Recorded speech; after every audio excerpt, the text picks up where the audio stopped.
Welcome to Ideas in Action, a television series about ideas and their consequences. I'm Jim Glassman. This week, we're at the Hoover Institution on the campus of Stanford University for a special conversation with former Secretary of State George Shultz. He's been eyewitness to some of the most important events of the 20th century. His most recent pursuit, ridding the world of nuclear weapons. The nuclear weapon is the first thing that's really come along on a ballistic missile since the British burned the White House in 1814, that can really do us immense damage. It's very much in our interests to get rid of these weapons. This week, a conversation with former Secretary of State George Shultz. This is Ideas in Action.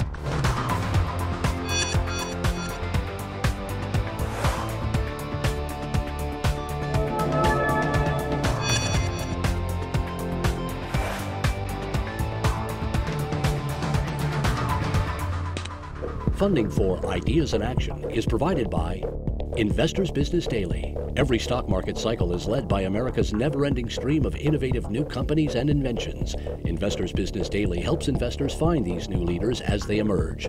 More information is available at investors.com. Welcome to Ideas in Action, George Shultz. You wrote in 2007 that America will soon enter a nuclear age, and I'm going to quote, more precarious, psychologically disorienting, and economically even more costly than was Cold War deterrence, end quote. Now, is the future really going to be more dangerous than the Cold War, when we were worrying every second that the Russians would bomb us and that we would mistakenly bomb them? Well, we were worried then, and we should be worried now. In those days, we basically had two contending powers, each armed with nuclear weapons. We each knew that a nuclear exchange would wipe us both out, wouldn't be anything left. So that meant a certain restraint was imposed. That was what deterrence was thought about. So today, now, you have a different situation. More countries have nuclear weapons. What that means is that more fissile material is lying around. So the more of it there is lying around, the more possible it is for some rogue state or group like Al-Qaeda, who keep saying they want to get a nuclear weapon, to get their hands on one. And those groups are suicidal in their orientation. They are almost by definition not deterrable. So if they get a bomb, they get one to use it. And I think that's one of the reasons why I think the situation now is especially dangerous.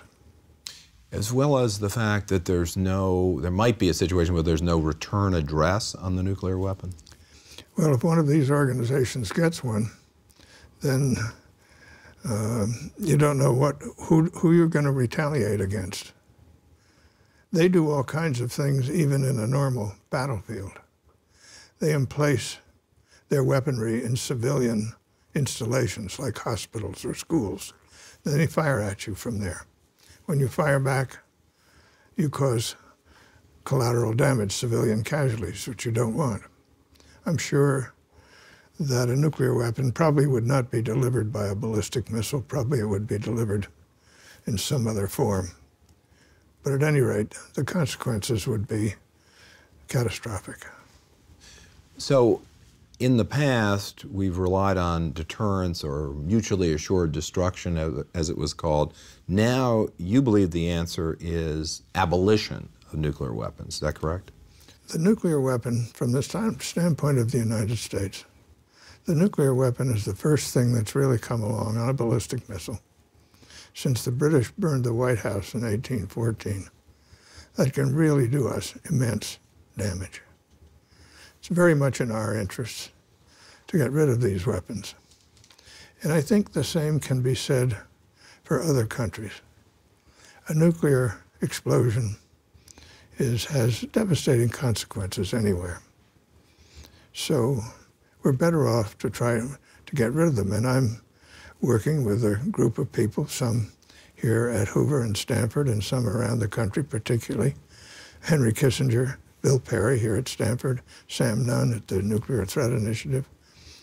2 of us are Democrats, 2 of us are Republicans. But we didn't even talk about partisanship. We just talk about the problem and what to do about it. And what to do about it is treaties that where countries agree to lower their stockpiles of nuclear weapons? What to do about it is to set your vision and your goal. Then ask yourself, what are the steps you need to take to get there? You need to get control of fissile material. I was encouraged that President Obama, some months ago, convened some 47 heads of government, including all the major ones, to discuss the subject of how do we get control of our fissile material. There's a lot of it lying around, and you want to get control of it so somebody can't get it. How do you get control of the nuclear fuel cycle? Nuclear power plants use enriched uranium. If you can learn how to enrich uranium to that level, you can enrich it for a weapon. And when you get through, the spent fuel can eventually be reprocessed into plutonium. It's a little harder to make a bomb out of plutonium than it is enriched uranium, but that can be done after all. The Nagasaki bomb was a plutonium bomb. That was a long time ago. So that's another step. And there are a whole series of things that are doable, concrete things that we should get going on. And each step basically makes the situation safer. But if you were Secretary of State today, what would you do about Iran? Well, first of all, I would be trying to develop as many hard-hitting sanctions as possible. That's being done. It's hard to do, particularly because you need to get the cooperation of Russia and China. You're getting some, but not as full cooperation as I think is desirable. Second, I think that you use our information agencies to project into Iran information to the people of Iran about what's happening to them. Their most talented scientists and engineers are being devoted to producing nuclear weapons.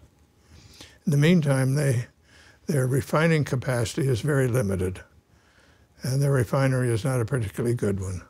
They have lots of crude oil. They export it, but they can't produce their own product because all our engineers and scientists are working on something else. So they have riches in Iran. Their inflation rate is way up there, 40, 50%. Their unemployment is high. The protests that we've seen in Iran show that people understand this. They understand the regime is not working in their interest. So we need to fan that flame and let them know which side we're on. How do you feel the Obama administration is doing at thwarting Iranian acquisition of a nuclear weapon? They're certainly very aware of the problem. Everybody is. I think they have been working the sanctions issue strongly, so I'm in favor of that. I didn't think they came on anywhere near as strong in support of the dissident movement that we saw in Iran. And I would advocate, as I said earlier, doing much more with that. Let's just switch to North Korea, because I think that certainly is the other urgent problem. And you say the North Koreans seem to have nuclear weapons. They do. And, but how much of a... Not much, but they have some, and they've demonstrated the ability to produce one. And how much of a threat are they at this point? They are getting away with murder all the time. For instance, they recently sank a South Korean warship. That's an act of war. Our UN Security Council didn't even name North Korea in its commentary on that event.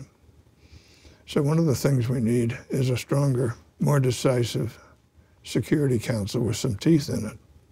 I mean, are you worried that maybe one of the reasons that the Security Council didn't name North Korea is just fear that the North Koreans now have nuclear weapons and we shouldn't rile them up in any way? I think what the North Koreans have done is put a range of artillery, high-powered artillery, not too far from their border, all aimed at Seoul. And so they say, if you mess with us, we'll decimate Seoul. Let me take you to another part of the world where nuclear weapons are important, and that is Pakistan.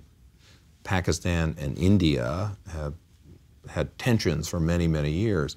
Is that another flashpoint? I mean, is that an area that concerns you, and what can we do about it? Of course it's an area of concern. They both have nuclear weapons, but they have long-standing disputes. And there's lots of terrorist activity going on. Then you have the complication of Afghanistan and the interest of both of them in Afghanistan and all of the ambiguities about Pakistan's attitude toward the Taliban. So it's a very complex, related kind of situation to work with.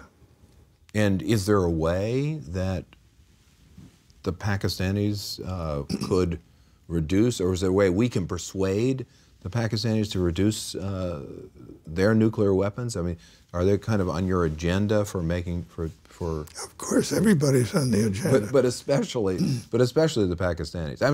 I just think there are a lot of people who are concerned. You've got a country where there's not much in the way of a central government, and obviously they're having lots of problems with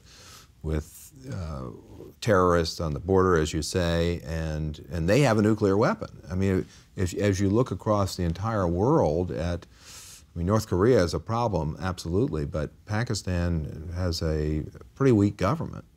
Well, but if you say to Pakistan, why don't you get rid of your nuclear weapons and nobody else does, that's a non-starter. If I were Pakistan, I'd throw you out. That's why we're saying, let's have a worldwide effort to get rid of nuclear weapons, to reduce them and eventually get rid of them.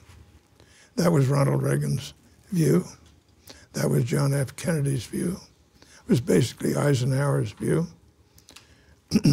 So when you get that overall purpose stated, and then if you see this becoming something on the global agenda, then you can fit reducing Pakistan's weapons into that, as well as India's and China's. So do you consider Russia a threat at all? Not a real threat to us, but Russia does have this gigantic number of nuclear weapons, and they're aimed at us, and we have aimed at them. I think it's insane. The Cold War is over, and we don't want the chance of an accident or anything. We should de-alert these weapons. But Russia has huge problems itself. Russia has a stunning demography. Its birth rate is very low. The longevity of men is only 60. Women live 12 years longer than men in Russia. Its population is declining, not will decline, is declining. Its labor force is shrinking in proportion to its total. And do the Russians still have a lot of loose nuclear material, fissile material lying around, or have we done a good job in trying to get rid of that? I can't answer that definitively, but I think we've done a very good job. Senators Nunn and Lugar produced a program called the Nunn-Lugar program that has worked on that. And it's not only done substantive things, but it's had the advantage of putting good, technically oriented people on both sides in touch with each other. And that kind of relationship pays off in the long run. Let's turn to the issue of terrorism. You gave a speech in, I think, the early 1980s about preemption of terrorism, which was somewhat controversial in its day, but very obviously quite prescient. Do you think we're doing enough to combat terrorism? You can never do enough, and at the same time you don't want to do too much in the sense of do things that compromise our own values. But I thought when I was in office, and the speech you referred to was in 1984, and I said, this is a threat And it can cause such damage that we ought to try to stop it before it takes place, rather than take a law enforcement mentality that says, wait for something to happen and then try to find the people who did it. If you're going to get 1,000 people killed, that's not very intelligent. You want to, if you can find out about it and stop it from happening, that's much better. So I think preemption makes sense. And that's what I said. And it was controversial, but I stick by my opinion. And are we doing enough on the preemption front? I guess a lot of it we're not going to know about, but I know when I was in office that there were a lot of terrorist attacks that didn't take place because through our intelligence or through our collaborative relationships with the intelligence in other countries, we found out about them before they took place and managed to abort them. I assume that still is taking place, and that countries all over the world have taken steps in their own police work to try to abort these things. And occasionally you hear about something of that kind that took place. You are so well known as a statesman and a diplomat that many people don't even know that you spent much of your career in the area of economics, finance, and business. And I want to just turn to a few questions about the economy. What do you think is the biggest problem that faces the U.S. economy today? The lack of growth. So how do we get growth started again? Well, that's the key. Right now we have in place what I would call an anti-growth policy. We have huge uncertainty about practically everything, including what's going to happen to tax rates. That tends to freeze everything up. So we've got to remember that people respond to things that look like they're going to stay there. Temporary things just create displacement of stuff from one time to another time. So we need to have an economic policy in which we say, this is a good policy, this will get us where we want to go, and here it is, and we're sticking to it. Then I think we need to recognize incentives matter. People respond to incentives. You see that all over the place. And probably the biggest incentive is tax rates. The idea that in this setting, there should be some even uncertainty about whether we're going to raise tax rates is absurd. You don't want to raise tax rates when you're trying to stimulate activity. Quite the other way around. So get things on a permanent basis. Make it clear to people, I would say the tax regime now in place is going to stay in place. Don't say for 2 years. All you do is create another cliff.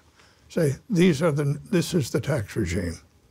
And maybe it'll be changed sometime, but that'll be by some congressional action, not some automatic cliff that's out there. So that's something you need to do. I think we need to create a sense of a rule of law, that people are going to be allowed to fail if they blow it, and bankruptcies are going to take place along a clear, rule-based system, not ad hoc interventions by people. When people say the government needs more power, I say, well, wait a minute. What we need is a clear statement of what's going to happen if somebody blows it in their company. How's it going to work? And not have a lot of discretion in governmental people. I'd like to see our Federal Reserve also be a little bit more rules-based. I think one of the reasons we got into all this trouble was too loose a monetary policy for too long. So there's some basic principles out there that have worked in the past. On the issue of taxes, do you think, for example, if President Obama and Congress just indicated immediately that their intention is to extend the tax rate reductions that have been in place since 2001, that it would have an immediate effect in the economy as these incentives change, as you say? I wouldn't say extend, I would say regard them as permanent. And then if they're going to be changed, they're like any other part of the tax system. And the reason to regard them as permanent, so that people can plan, so you can think ahead. I'm a businessman, or I'm an individual entrepreneur, I'm trying to start a business. What's the tax environment that I'm going to operate in? It makes a difference. Most of these small businesses are what are called S corporations. So they're taxed by the individual income tax rates. That's why messing around with those rates makes such a dent on entrepreneurs trying to start up new businesses or small businesses. You know, one of the anomalies of this recession and the sluggish period that's followed is that countries in the so-called developing world, many of them have actually done very well. India recently said it's growing at 9%. China's growing at, I think, about the same rate. Indonesia, Brazil, countries like that are doing much better than developed countries. What's the reason for that? The basic reason is that they've adopted the principles that we've espoused and sold to them, and they're working while we're abandoning those principles.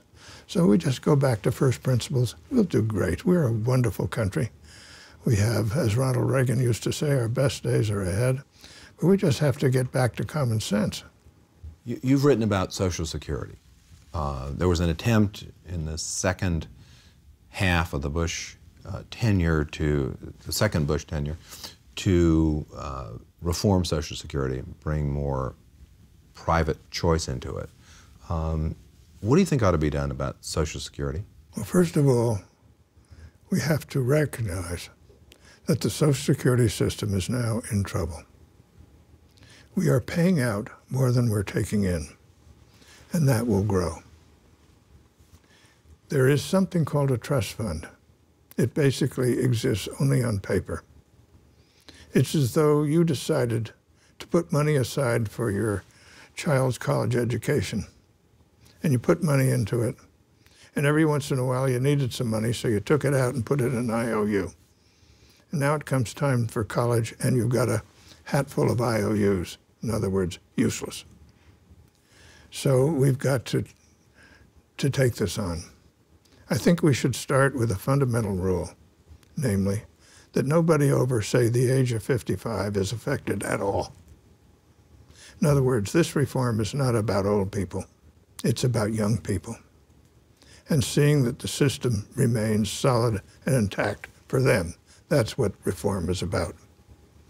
Right now, the system is arranged in such a way that a person, say 30 years old today, would have a real income from Social Security about 50% greater than a current retiree. That, I don't think we can afford that. So we should change, and it's fairly easy to see conceptually how you do it. You change the method of indexing. That is, you change it in such a way that you are guaranteed the real value of the benefit that you become entitled to, and also the calculation of that real benefit is done in such a way that the real value of your contributions is maintained by indexing for any change in prices. So I think it's a reasonably equitable way of doing it. And it can be done in such a manner that some people on the lower end of the income scale are treated a little more generously than those toward the top. And I think that's okay. So you fought with the Marines in World War II, and you started your government career beyond the Marines in the Eisenhower administration. Right. And you're talking about a change in Social Security that requires a certain amount of political courage or statesmanship or collaboration. Do you see those kinds of qualities today among members of Congress and people in government? I know quite a few members of Congress and members of the House and the Senate, and a lot of them that I know are terrific people. The people are there. Somehow the atmosphere isn't good. But in 1983, when President Reagan was president, Tip O'Neill was Speaker of the House. Somehow those two Irishmen figured out how to make a major reform in Social Security. That's the last time the problem then was acute, was faced up to, it was dealt with, and what they did has lasted all the way till now. So if these two Irishmen can do it, why not us today? It's possible. And I think that's a good point to end. Thank you, George Shultz. Thanks for coming. Thank you. And before we go, I want to remind viewers that you can watch Ideas in Action whenever and wherever you want. Just go to our website to watch complete episodes or download podcasts to your MP3 player through the iTunes Store. Wherever you watch, be sure to join us next time. That's it for this episode. For Ideas in Action, I'm Jim Glassman.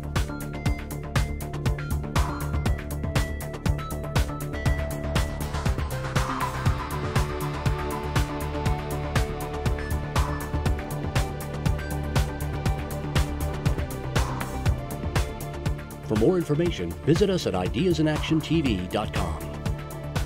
Funding for Ideas in Action is provided by Investors Business Daily.